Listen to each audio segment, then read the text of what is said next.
Hello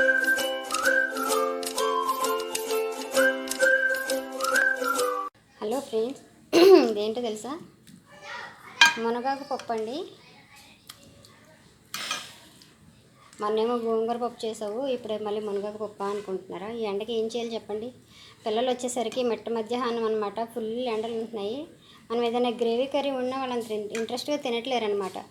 ఇలా పప్పు అలా ఏమైనా చేసామనుకో కాస్త తింటున్నారు. అయినా అన్నం కూడా ఎక్కువ తింటలేరండి, ఎండలకి వాళ్ళ వాటర్ తాగడం ఎక్కువైపోయింది.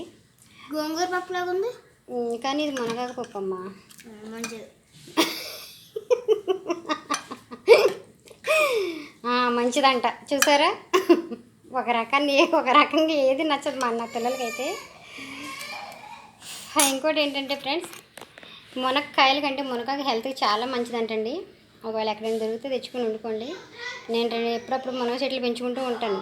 చాలామంది మునక్కాయల కోసం అనుకున్నారు, మునక్కాయల కోసం కాదు, మునగాకే నాకు ఇష్టం అనమాట. ఎందుకంటే నెయ్యి కాసినప్పుడు మునగాకు వేస్తాను.